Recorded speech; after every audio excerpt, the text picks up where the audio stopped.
오순절 명절입니다. 대부분 이제 성령 강림절이다 이런 이름을 붙여서 주의를 지키고 있는데 그것은 성경에서 말씀하시는 절기하고는 이름이 조금 다르죠. 물론 성령이 강림하신 절기는 맞습니다만은 성경에서 말씀하시는 하나님이 정하신 명절은 오순절이 정확하게 맞는 겁니다. 오순절이라는 것은 레위기서에서 우리가 조금 전에 봉독을 한 것처럼 초실절이 지난 후 7안식일이 지나고 초실절로부터 49일이 지난 다음 안식일인 겁니다. 다음 날이죠. 50일째 됐다 해서 오순절이라고 이름을 짓고 있는 겁니다. 그 오순절이라는 것은 그처럼 새로운 소재를 하나님께 이제 제사로 소재 제사를 드리는 거예요. 초실절날 첫 이삭 한 달을 하나님 앞에 제사로 드린 제물로 드린 것과 마찬가지고 그로부터 50일째 되는 날 또 다른 곡식을 추수하게 하신 것을 감사하면서 그 새로운 곡식으로 소재를 만들어서 거기다가 특별히 누룩을 넣어라 그렇게 말씀을 하셨죠. 일반적인 소재 제사, 다시 말하면 곡식으로 드려지는 제사는 누룩을 넣지를 않습니다. 레위기서 2장을 보면은 레위기서 2장 5절에 보면은 소재의 예물을 드리려거든 고운 가루에 누룩을 넣지 말고 기름을 섞어 그렇게 말씀을 하고 있어요. 레위기서 2장의 일반적인 소재 제사를 드릴 때를 말씀을 하고 있는데 그때는 누룩을 넣어서는 안 된다고 말씀을 하고 있는 겁니다. 그냥 가루에다가 기름을 섞어서 이제 번철에다가 구워가지고서 이렇게 하나님께 제사를 드리는 것이 소재 제사예요. 그런데 유일하게 오순절에 드려지는 이 새 소재에는 하나님께서 거기는 누룩을 넣어라 그렇게 말씀하셨어요. 누룩을 넣은 소재 제사로 하나님께 드려지는 것이 오순절 절기의 제사였던 겁니다. 6월절 날 어린 양을 잡고 무교절이 지나 초실절이 되어지면 첫 이삭을 하나님께 드리고 그로부터 7 안식일이 지난 다음 날 첫 새 소재로 이렇게 하나님 앞에 예배를 제사를 드렸던 것이죠. 그런데 우리가 절기가 이제 이스라엘 백성들은 그처럼 일반적인 농사와 이제 직결이 되어져 있죠. 이제 초실절이 첫 수확을 하나님께 감사드리는 것이고 오순절, 그로부터 50일째 되는 날 오순절에는 또 다른 곡식을 추수하게 하신 것을 하나님께 감사드리는 것이고 그로부터 넉 달이 지나면 마지막 절기, 나팔절, 속죄일, 초막절이 이어지는데 그때는 이제 모든 것을 다 거두어드리고 창고에 드린 다음에 이제 하나님께 제사를 드리는 거예요. 그렇게 1년에 그렇게 3차례씩 하나님 앞에 나오도록 하나님께서 율법으로 계명으로 명하신 것이죠. 그래서 모든 절기가 다 농사와 이렇게 관련이 되어져 있어요. 그래서 이스라엘 백성들이 그와 같은 농사의 절기를 쫓아서 하나님께 제사를 드렸던 겁니다. 그런데 예수께서 이제 창세기 3장에서 말씀하시는 여자의 후손이요 이사야에서 말씀하시는 처녀가 잉태하여 아들을 낳으니 그 이름을 임마누엘이라 하신 그 메시아께서 오시면서 6월절 날 6월절 양으로 희생이 되셨어요. 고린도전서 5장 7절.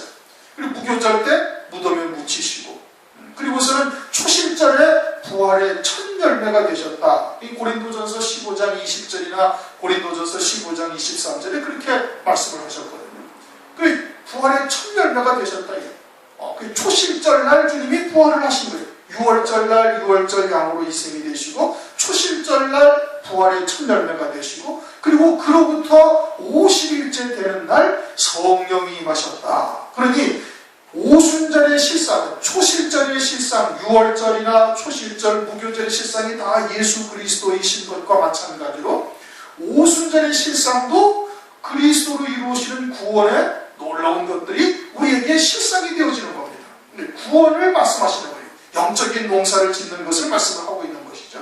그래 초실절날 6월절 양이 되시고 그리고는 초실절로부터 50일째 되는 날 오순절날 사도행전 2장에 성령이 임하셨음을 성경에서 말씀을 하고 있는 것이죠. 그것이 사도행전 1장 4절 5절을 보면 사도와 같이 모이사 저에게 분바에 갔을 때 예루살렘을 떠나지 말고 내게 들은 바 아버지의 약속하신 것을 기다리라. 요한은 물로 세례를 베풀었으나 너희는 몇 날이 못되어 성령으로 세례를 받으리라. 그렇게 주님께서 승천하시면서 말씀을 하셨거든요. 아버지의 약속하신 것이다. 성경에 예언되어져 있다 이겁니다. 그것이 어디에 예언되어져 있는가? 그것이 이제 요엘서에 예언되어져 있는 겁니다. 요엘서 2장 28절 29절을 보면은 그 후에 내가 내 신을 만민에게 부어주리니 너희 자녀들이 장래일을 말할 것이요 늙은이는 꿈을 꾸며 젊은이는 이상을 볼 것이요 그때 내가 또 내 신으로 남종과 여종에게 부어줄 것이며 하면서 요엘서 2장 28절 29절 이하에 쭉 이렇게 말씀을 하고 있는 겁니다. 이 요엘이라는 선지자를 통해 가지고 주님이 오시기도 전에 성령을 부어주실 것을 이미 하나님께서 약속을 하신 거예요. 그리고 그 약속하신 것을 받기 위해서 예루살렘을 떠나지 말고 기도하라. 주님께서 그렇게 말씀하셨어요. 그리고서는 120여 문도가 그렇게 기도에 잠잠하면서 마가이다라고 하면서 기도하는 도중에 그러다가 오순절날 성령이 임하셨음을 사도행전 2장에 가서 이제 1절부터 쭉 말씀을 하고 있고 그렇게 성령이 임하신 것이 베드로가 다시 요엘서 2장의 28절 29절 말씀을 인용을 해서 사도행전 2장 17절 이하에 쭉 말씀을 하고 있는 겁니다. 이것이 아버지의 약속하신 것이다 이겁니다. 아버지께서 우리들에게 약속하사 성령을 부어주시고 성령을 받게 되어지면 그러면은 자녀들이 예언하고 청년들이 환상을 보고 그리고 늙은이는 꿈을 꾸게 되어질 것을 말씀을 하셨죠. 그래서 오순절날 성령이 임하신 것이 그것이 오순절의 실상이다 이겁니다. 초실절이 또는 6월절이 무교절이 예수 그리스도께서 이루시는 구원과 같이 마찬가지였던 것처럼 오순절 역시 예수님으로 말미암아 이루시는 구원의 역사라는 것을 우리가 이제 알 수가 있는 것이죠. 그래서 성령이 오순절날 마가이다 락방에 임하기 시작해서 예수를 믿는 자들에게 성령을 부어주시는 거예요. 그러면서 농사의 절기로 하실 때 새로운 곡식을 추수하게 하신 것을 하나님께 감사드리는 절기였거든요. 새로운 곡식을 추수하게 하셨다. 그것은 오늘날 성령으로 말미암아 성령의 열매 맺게 하신 것을 말씀을 하고 있는 것이죠. 구약에서는 지켜 행하고 순종하고 복종하고 그렇게 해서 사람의 의로 하나님의 말씀을 지키게 하셨지만은 그것은 하나님의 말씀을 어느 누구도 온전하게 지킬 수가 없는 것이죠. 그래서 율법 외에 또 다른 한 의를 하나님의 의를 우리에게 알게 하셨는데 보여주셨는데 그게 예수 그리스도이시고 예수 그리스도를 믿는 자에게 성령을 부어주셔서 하나님의 의의 열매 성령의 의의 열매를 우리들에게 맺게 하신 것이다 이겁니다. 그래서 오순절날 또 다른 곡식을 주셨다 또 다른 추수할 것을 주셨다라는 것은 그처럼 사람의 의에서 벗어나서 이제는 하나님의 의 성령의 열매를 맺게 하신 것을 말씀을 하고 있는 겁니다. 그러면서 누룩을 넣어서 부풀게 하신 것이죠. 다른 소재 제사에는 누룩을 넣어서는 안 된다고 그러셨는데 특별히 오순절날 새 소재를 드릴 때는 누룩을 넣어서 번철에 구워가지고 하나님 앞에 드리도록 그렇게 말씀을 하셨어요. 누룩을 넣는다라는 것은 누룩을 넣으면 그 반죽한 것이 막 부풀어서 점점 퍼져나가듯이 성령의 역사가 그러할 것을 우리들에게 미리 계시하신 것이다 이겁니다. 오순절날 성령이 임해서 마치 누룩을 넣은 빵처럼 그렇게 예루살렘과 사마리아와 온 유대와 사마리아와 또는 땅끝까지 이르러 내 증인이 되리라 하신 사도행전 1장 8절의 말씀이 그대로 성취되고 있음을 말씀을 하고 있는 거예요. 그래서 그 말씀대로 오순절날 마가이다 락방에 120여 명이 성령의 충만함을 받고 그리고서는 예루살렘으로 시작해서 유대와 사마리아와 또는 온 땅끝까지 이르러 복음이 전파되게 되어져서 오늘날 우리에게까지 이른 겁니다. 사마리아를 통해서 유대 땅을 통해서 또는 마게도니아로 유럽으로 가서 또는 미국으로 가가지고 다시 또 한국으로 넘어와서 중국까지 넘어가서 지금은 이제는 Back to the 예루살렘이라는 기치를 내걸고 다시 이제는 유대 땅 끝까지 복음이 전파되어졌다 한다고 해서 이제 유대 땅에까지 하나님의 말씀을 증거하러 가는 선교사들까지 지금 나오게 되어져 있는 거예요. 그러니까 땅 끝까지 복음이 전파되리라 하신 하나님의 말씀이 이제 거의 성취가 다 되고 있음을 지금 이제 말씀을 하고 있는 겁니다. 그런데 그것은 사도행전 1장 17절 또는 요엘서 2장 28절의 말씀인 것이죠. 내 육체에다가 하나님의 영을 부어줄 텐데 성령이 임하실 터일 때 그러면 자녀들이 예언할 것이고 또는 젊은이가 환상을 볼 것이고 늙은이는 꿈을 꾸게 될 것에 대해서 말씀을 하고 있는 거예요. 그리고서는 사도행전 2장 19절 말씀, 남종과 여종들에게 또다시 내 신을 내 영을 부어주리 하신 말씀은 아직 성취가 되지가 아니한 겁니다. 그러니 성령께서 다시 한번 충만하게 임하시는 역사가 또 있을 것을 말씀을 하고 있는 것이죠. 그것은 여호와의 크고 두려운 날 또는 여호와의 영화로운 날, 피와 불과 연기다 등등 하는 것은 주의 초림을 의미하고 있는 내용이 아니다 이겁니다. 그것은 주의 재림과 또는 주의 재림으로 말미암아 이루어지는 그리스도의 나라 천년 왕국이 성취되어지기 전에 또한 그와 같이 진노의 대접을 쏟아붓는 그와 같은 과정들을 설명을 하고 있는 것이고, 그렇게 주의 재림 직전에 다시 한번 남종과 여종들에게 요엘서를 보면은 또 다시라고 말씀을 하고 있죠. 요엘서 2장 29절을 보면은 그때 내가 또 내 신으로 남종과 여종들에게 부어줄 것입니다. 그것을 사도행전 2장 19절에는 뭐라고 그랬어요? 사도행전 2장 19절에는 그때 내가 내 영으로 내 남종과 여종들에게 부어주리니 저희가 예언할 것이요 라고 말씀을 하고 있는 겁니다. 2장 17절에도 자녀들이 예언할 것을 말씀을 하고 있죠. 젊은이가 환상을 보고 늙은이는 꿈을 꾸리라. 사도행전 2장 17절에도 예언할 것에 대해서 말씀을 하고 있는데, 사도행전 2장 19절에도 또 예언한다라는 것은, 그것은 환난 전에 주님이 하나님의 살아계신 인을 이마에 맞은 종들, 즉 14만 4천의 종들이 다시 예언하게 되어질 것을 말씀을 하고 있는 겁니다. 그것은 요한계시록을 통해서도 우리가 확인해 볼 수가 있는 것이죠. 요한계시록 10장 11절을 보면, 요한계시록 10장을 가면은 천사가 손에 펴놓인 작은 책을 들고 이제 사도 요한에게 그것을 먹게 합니다. 사도 요한이 먹으니까 그것이 입에서는 다나 배에서는 쓰다. 그런 내용들이 있으면서 요한계시록 10장 11절 제일 마지막 절에 뭐라고 말씀하고 있는 거 아니? 저가 내게 말하기를 네가 많은 백성과 나라와 방언과 임금에게 다시 예언하여야 하리라 하더라. 초림하신 주님에 대한 예언은 오순절 성령의 역사로 하신 거예요. 그러나 재림하실 주님에 대하여서 다시 예언해야 될 것을 말씀을 하고 있는 것이 이제 사도행전 2장 19절이나 요엘서 2장 29절 말씀이 되어지는 겁니다. 그것을 마지막 때 다시 예언하게 되어질 자들이 어떠한가, 그것을 사도 요한을 통해서 우리에게 말씀을 하고 있는 것이죠. 사도 요한이 펴놓인 작은 책을 먹고 그리고서는 백성과 방언과 임금들에게 다시 예언해야 될 것을 말씀을 하고 있고, 그리고서는 곧바로 이어져서 요한계시록 11장에 두 증인이 등장하고 두 증인이 1260일 동안 예언의 권세를 가지고 예언하게 됨을 요한계시록에 말씀을 하고 있는 겁니다. 요한계시록 11장 3절 내가 나의 두 증인에게 권세를 주리니 저희가 굵은 베옷을 입고 1260일을 예언하리라. 무엇을 예언해요? 다시 재림하실 주님에 대해서 예언하는 거예요.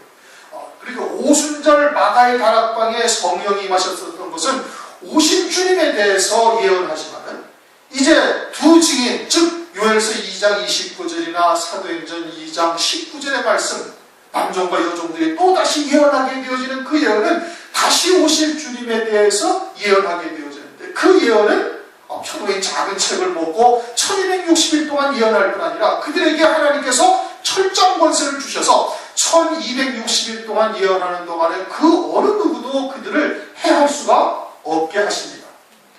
요한계시록 11장 5절 6절을 보면은 만일 누구든지 저희를 해하고자 한즉 저희 입에서 불이 나서 그 원수를 소멸할지니 누구든지 해하려면 반드시 이와 같이 죽임을 당하리라. 저희가 권세를 가지고 하늘을 닫아 그 예언하는 날 동안 비 오지 못하게 하고, 또 권세를 가지고 물을 변하여 피 되게 하고, 아무 때든지 원하는 대로 여러 가지 재앙으로 땅을 치리로다. 두 증인이 1260일 동안 예언하는데 아무도 그들을 해하지 못하고 도리어 해하려 하면은 죽임을 당하거나 여러 가지 재앙으로 땅을 친다고 이렇게 말씀을 하고 있는 겁니다. 소위 말하는 철장 권세를 두 증인에게 주시는 거예요. 그리고서는 1260일 동안 온 세상을 다니면서 그와 같이 재림하실 주님에 대해서 예언하게 하시는 것이죠. 그것을 다니엘서에 보면은 한때, 두때, 반때 성도의 권세가 다 깨어지기까지 하지라, 그렇게 말씀을 하고 있습니다. 한때, 두때, 반때는 3년 6개월이고 한 달을 30일로 쳐서 그것은 1260일이 되는 겁니다. 그러니까 두 증인, 다시 말하면 14만 4천의 종들은 그 한때, 두때, 반때 성도들의 권세가 다 깨어지기까지 예언의 권세를 가지고 예언하면서 순교할 성도들로 하여금 순교할 수 있도록 하나님의 말씀으로 그들을 살리시는 일을 하는 겁니다. 또 예비처로 갈 성도들을 예비처로 갈 수 있는 믿음의 자리에까지 이르도록 하나님의 말씀을 증거해서 그들을 살리는 것이죠. 그래서 그 사역이 다 끝나서 한때, 두때, 반때 성도들이 순교할 성도들이 다 순교를 하게 되어지고 나면은, 그리고 예비처로 갈 성도들이 예비처로 가게 되어지고 나면은 제일 마지막에 두 증인, 즉 14만 4천의 종들도 역시 순교하게 되어질 것을 말씀을 하고 있는 겁니다. 그 종들에게 하나님께서 마지막 때 또 내 영을 부어주겠다. 내 신을 그들에게 부어주어서 그 남종과 여종들로 하여금 다시 예언하게 하신다. 그것이 요엘서 2장 29절, 사도행전 2장 18, 19절의 말씀인 겁니다. 초림하신 주님을 증거하기 위해서 오순절날 성령이 임하셨지만은, 그러나 다시 또 한 번 성령을 부어주는 은혜가 임하게 되어졌는데, 그것은 누구에게 부어주시는가? 그것은 이제 14만 4천의 종들이고 두 증인으로 하여금 주의 재림의 길을 예비할 때에 그와 같은 은혜의 역사가 임하게 되어질 것을 말씀을 하고 있는 겁니다. 그러므로 오늘날 우리들이 그와 같이 성령이 임하시는 역사가 이미 오순절로 이제 다 끝난 것이 아니라 다시 한번 일곱 이제 그와 같은 성령의 부어주시는 역사가 있을 것을 성령에서 말씀을 하시고 있는데, 그것을 요한계시록에서는 7영이다 이렇게 말씀하고 있는 겁니다. 성령이 7분이 계시다는 것이 아니라 성령으로 충만케 하시는 그와 같은 과정이 이제 7단계로서 충만케 하시는 역사가 있음을 말씀을 하고 있는 것이고, 그것은 성령의 시대의 최초의 순교자인 스데반 집사를 통해 가지고 그렇게 7영으로 충만케 하시는 역사가 무엇인지를 말씀을 하고 있는 겁니다. 사도행전 6장 5절을 보면 믿음과 성령이 충만한 사람 7사람을 택하죠. 그런데 그 이후로는 스데반 집사에게 사도행전 6장 8절 은혜와 권능으로 충만케 하셨다고 말씀을 하고 있고, 사도행전 6장 10절에는 지혜와 성령으로 말함으로 충만케 하셨다고 말씀을 하고 있고, 사도행전 7장 55절에는 하나님의 영광으로 충만케 되었다고 말씀을 하고 있어요. 그렇게 해서 7영으로 충만케 하심이 무엇을 말하는지 스데반 집사를 통해서 말씀을 하고 있는 겁니다. 성령으로 충만하다, 믿음으로, 처음에 믿음으로 충만한 것이죠. 믿음으로 충만하다라는 것은 그와 같이 산자가 되게 하신 그 구원의 은혜로 충만해서 지옥에 대한 염려 또는 사망의 권세에 대해서 전혀 두려워하지 아니하는 자가 되는 것이 믿음이 충만한 것이에요. 그 다음에 성령으로 충만하다는 것은 하늘로부터 임하신 성령으로 말미암아 완전히 하늘에 속한 자로서 세상에 속한 것이 없고 땅에 속한 것이 없는 그와 같은 믿음의 자리에 이른 것을 말씀을 하고 있는 겁니다. 그 다음에는 은혜로 충만하다라고 말씀하시는 것은 모든 것을 다 하나님의 은혜로 받는 것이에요. 그것이 다 내게 떡으로 주신 것이지 돌로 주신 것이 없고 구운 생선으로 주신 것이지 뱀으로 역사하게 하셔 미혹해서 실족케 하시는 역사가 있는 것이 아니다 이겁니다. 모든 것을 다 하나님의 은혜로 받고 감사할 수 있는 자리에 이르게 하는 것이 은혜로 충만한 것이에요. 그 다음에는 권능으로 충만하다라는 것은 이제는 그와 같이 모든 것을 은혜로 받게 되어지니 열매 맺는 권세로 충만하게 되어지는 겁니다. 자기를 이기는 권능이 가장 큰 권능인 것이에요. 자기의 정과 욕심을 온전히 십자가에 못 박고 모든 것을 믿음으로 받아서 열매 맺는 삶을 살아가는 거예요.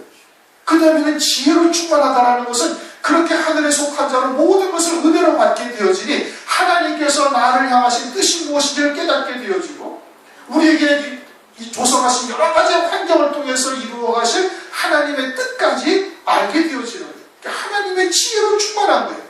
그 다음에는 성령의 말하게 하심으로 충만하다는 것은 대언의 영으로 충만한 것이죠. 주의 말씀을 하나님의 뜻대로 그대로 전할 수 있는 자가 되어지는 것이고, 그 다음에 사도행전 7장 55절 하나님의 영광으로 충만하다는 것은 하늘에 예비된 영광을 이제는 보는 자가 되어지고 만진 바가 되어져서 그 영광의 힘으로 세상을 이기는 자가 되는 겁니다. 그렇게 되어질 때 그 더 좋은 부활을 위하여 악형을 받되 구차히 면하지 아니하는 자가 될 것이고 세상이 감당치 못할 믿음의 자리에 서게 되어지는 겁니다. 아울러서 한 가지 우리가 또 깊이 생각을 해봐야 할 것은 요한일서 5장 7절을 보면은 성령은 진리다 그렇게 말씀을 하고 있어요. 또 요한복음 6장 63절을 보면 내가 너희에게 이른 말이 영이요 생명이다 그렇게 말씀을 하고 있죠. 즉 성령이라는 것은 무엇을 말씀하시는가? 하나님의 말씀이 곧 영이신 거예요. 하나님의 뜻이 곧 진리의 성령과 함께하고 계시는 거예요. 그러니 마지막 때 그와 같이 일곱 영으로 충만함을 받아서 1260일 동안 예언의 권세를 가지고 예언해야 할 사람들은 반드시 펴놓인 작은 책과 때에 따른 하나님의 말씀으로 채워진 자여야 되는 겁니다. 왜? 성령은 진리의 성령이기 때문에 진리의 말씀과 하나가 되어져서 역사를 하시기 때문에 그와 같은 하나님의 말씀으로 채워진 자에게 일곱 영으로 환난의 때에 충만케 하셔서 그 사역을 감당케 하시는 거예요. 그러니 우리가 펴놓인 작은 책의 말씀과 때에 따른 말씀으로 채워야 할 이유가 거기에 있는 겁니다. 그 말씀이 내게 채워지고 내게 생명이 되어졌을 때 그 말씀과 함께 일곱 영으로 역사하셔서 충만케 하셔가지고 환난의 날 사역을 할 수 있는, 감당할 수 있는 은혜를 베풀어 주시는 것이고 그것이 우리에게 권능이 되어져서 예언의 권세가 되어져서 그 예언하는 날 동안 아무도 해할 수 없는 은혜를 입게 되어지는 거예요. 그리고 대적하는 자들에게 그냥 주의 뜻대로 증거하는 것이 하나님의 말씀밖에 없으니 주의 뜻대로 그들에게 그런 여러 가지의 재앙을 내릴 수 있는 그와 같은 권능까지 허락을 하시는 겁니다. 그러니 오늘날 우리가 때에 따른 말씀으로 채워져야 할 이유가 거기에 있는 것이죠. 그렇게 하나님의 말씀으로 충만하게 채워지게 되어지면은 그러면 어떻게 이제 다시 역순으로 또 이제 땅끝까지 이르러 하나님의 말씀을 증거하는 역사가 임하게 되어지는 것이죠. 1260일 동안 온 세상에 재림하실 주님의 말씀을 증거하는 것이 되는 거예요. 엘리야의 영과 능력으로 굽은 것을 평탄하게 하고 높아진 것을 낮아지게 하고 낮은 것을 복돋아서 주의 재림의 길을 평탄케 하는 사역을 감당하게 되어지는 겁니다. 그것을 성경에서는 엘리야의 영과 능력으로 임하는 종들이다. 주님이 초림하셨을 때 그 초림에 앞서 세례 요한을 엘리야라고 주께서 말씀하셨죠. 우리가 이미 상고했던 바와 같이 엘리야를 보내신다고 말라기서에 말씀을 하고 있는데 그 엘리야를 보내시는 것이 여호와의 크고 두려운 날이 임하기 전에 보내신다고 말씀을 하고 있어요. 그러니 그것은 주의 초림이 아니라 재림을 말씀하시는 것이고 초림의 때 그에 앞서 그림자로 세례 요한을 통해서 마지막 때 사역할 종들이 그와 같이 엘리야의 영과 능력으로 사역을 할 것이고 약대와 또는 약대 털옷을 입고 또는 허리에 가죽띠를 띠고 꿀과 석청과 같은 양식이 무엇인지를 그림자적으로 우리에게 계시를 해주시는 것이죠.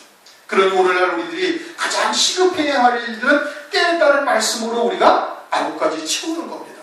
혼인잔치의 비유처럼 그 하인들에게 돌 항아리의 물을 아구까지 채우라. 주님에게서 나오는 생수와 같은 하나님의 말씀으로 아구까지 채우고 아구까지 채운 다음에 혼인잔치에 물로 된 포도주를 떠다주게 하셨던 것이 그에 대한 비유인 겁니다. 그러니 하나님의 말씀으로 때에 따른 말씀으로 아구까지 채우는데 그 말씀이 내게 생명이 되어져 있어야 되는 거예요. 오직 그 말씀을 믿는 믿음으로 사는 그와 같은 목숨으로 사는 자가 되어져야 되는 겁니다. 그렇게 되어졌을 때 마지막 때 주께서 쓰시는 그와 같은 사역을 감당할 수가 있게 되어지는 것이죠.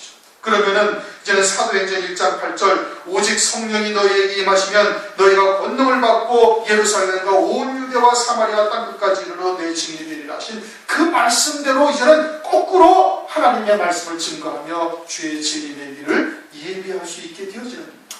그러기 위해서 어떻게 된다? 예루살렘을 떠나지 말고 약속하신 것을 기다리라 이겁니다.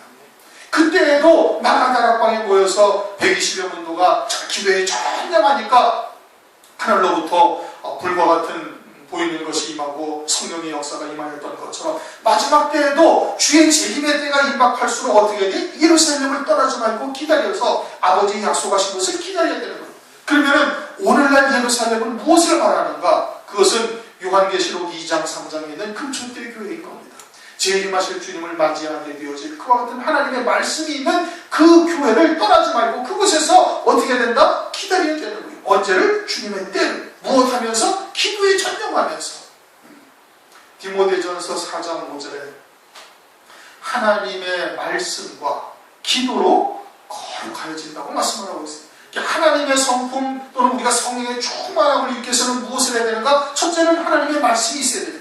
진리의 말씀, 아버지의 뜻, 이 마지막 때에 따른 말씀이 무엇인지 그 때에 따른 말씀으로 아구까지 채워야 하는 역사가 먼저 있어야 되는 것이고 그 다음에 어떻게 돼? 그 다음에는 기도를 해야 되는 겁니다. 그 말씀이 내게 생명이 되어지기까지 기도하며 끊임없이 하나님의 도우심을 구해야 되는 거예요. 그렇게 예루살렘을 떠나지 말고 기다리라 하신 그 말씀이 이제는 우리에게 거꾸로 임하고 있는 겁니다. 그렇게 예루살렘을 떠나지 말고 주의 재림의 때까지 기도하며 기도에 전념하며 그 말씀으로 채우게 되어지면 그러면 어떻게 된다? 그렇게 되어지면 이제 다시 그와 같은 사역을 감당할 수 있도록 은혜를 베푸어 주시는 겁니다. 그러므로 오순절 성령의 역사가 오순절 마가의 다락방에 임하는 것은 사도행전 2장 17절 말씀이 성취된 겁니다. 그러나 사도행전 2장 18절 남정과 여종들에게 내 성령을 내 영을 부어주어서 그들로 하여금 다시 또 예언하게 하시는 그와 같은 역사는 아직 남아있는 것이고 그렇게 오순절 성령의 역사가 우리에게 다시 이루어질 때를 우리가 소망하면서 하나님의 말씀과 기도에 전념할 수 있는 자가 되어야 되는 겁니다.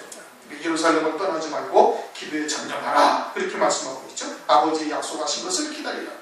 그러면은 하나님께서도 다시 성령으로 세례를 베풀어 주시리라. 오늘날 우리들에게 그 약속이 남아있는 것이죠. 아울러서 이제 남아있는 절기가 나팔절, 속죄일 그리고 이제 초막절 절기가 남아있는 겁니다. 나팔절이라는 것은 여러분도 아시다시피 큰 나팔 소리와 함께 주의 재림을 의미하고 있는 것이에요. 주의 재림이죠. 요한복음 4장 35절을 보면 그때까지 나팔절이 이르기까지 추수하기까지 넉 달이 있다 그렇게 말씀하고 있습니다. 요한복음 4장 35절 너희가 넉 달이 지나야 추수할 때가 이르겠다 하지 아니하느냐 내가 너희에게 이르노니 눈을 들어 밭을 보라 키워져 추수하게 되었도다. 이 넉 달이라는 것은 어디를 말하는 거니? 오순절로부터 넉 달이 지나면 추수할 때가 이른다고 말씀을 하시고 있는 겁니다. 그 넉 달이 실제 기간이 딱 넉 달이 되는 것이 아니라 오순절로부터 주의 재림의 때까지가 넉 달이 걸리는 거예요. 그 넉 달이 얼마 동안이냐? 이것을 우리가 정확하게 몇 년이다 이렇게 따지기에는 그러죠. 그러나 그것을 우리가 어디서 할 수 있는가? 요한복음 2장을 보면은 사흘 되던 날 갈릴리 가나에 혼인잔치가 있다. 그것은 주의 초림으로부터 주님이 세례 요한으로부터 세례받은 날로부터 사흘 되던 날을 말씀을 하고 있으니 그것은 하루가 천년 같고 천년이 하루 같은 베드로후서 3장 8절의 말씀과 같이 2000년이 지나면 주께서 재림하실 것을 말씀을 하고 있는 것이죠. 갈릴리 가나에 혼인잔치가 있다는 것은 주의 재림으로 말미암아 어린 양의 혼인잔치가 있을 것을 말씀을 하고 있고 그것은 누가복음 13장 32절에서도 말씀하고 오늘과 내일은 내가 귀신을 쫓아내고 병을 낫게 하다가 제3일에는 완전하여지리라 그렇게 말씀하고 있거든요. 그럼 제3일에 완전하여진다는 것은 그렇게 3일째 되는 날은 그리스도의 나라 진이 만왕의 왕으로 다스리시는 그와 같은 나라가 이루어질 것을 말씀을 하고 있는 겁니다.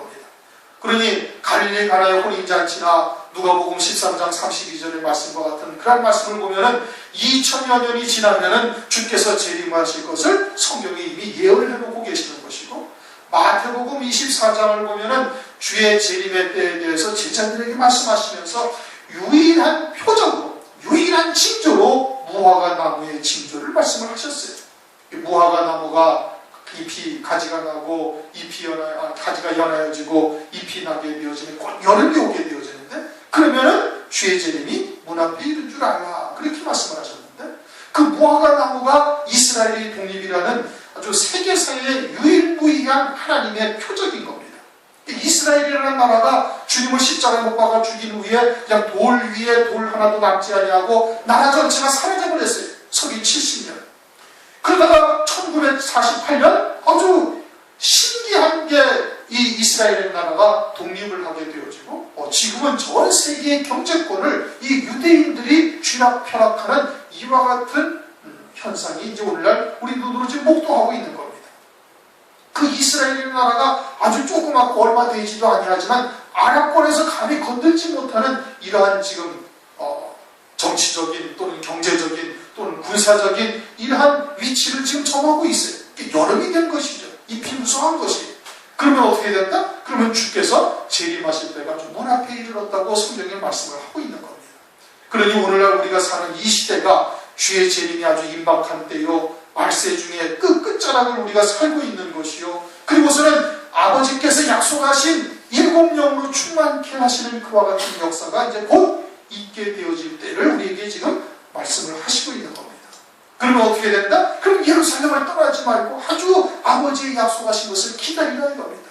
그리고서는 그날 다시 일곱 영으로 충만하게 되어지면 이제는 사도행전 1장 8절의 역순으로 다시 온 세계에 주의 재림을 증거할 수 있는 그와 같은 때가 다가오게 되어질 것을 말씀을 하고 있는 거예요. 그때 내가 또다시 내 남종과 여종들에게 내 영을 부어줄 것이고, 그리고 그들이 다시 예언한다. 그 무엇을 예언해? 주의 재림에 대해서 예언하게 되어지는 겁니다. 그때를 위해서 하나님의 말씀으로 우리가 아구까지 채우는 일들을 오늘날 다시 해야 될 것이고, 아울러서 또 한 번, 다시 한 번 기도에 더욱더 전념하면서 그때를 소망하며 마지막 때가 일곱 영의 역사로 주의 재림의 일을 예비하는 종들로 쓰임받기를 위해서 구해야 되는 겁니다. 성령이 오늘날 우리들에게 임하셔서 이제 주의 재림의 때를 우리에게 알게 하시고 또 그때를 대비케 하신다는 것은 우리에게 참으로 큰 은혜를 주시는 겁니다. 그러므로 우리가 그와 같은 아버지의 약속하신 것을 기다리고, 그리고 성령이 임하시게 되어지면 이제 온 세상의 주의 재림의 때를 우리가 증거하면서 달려나갈 수 있는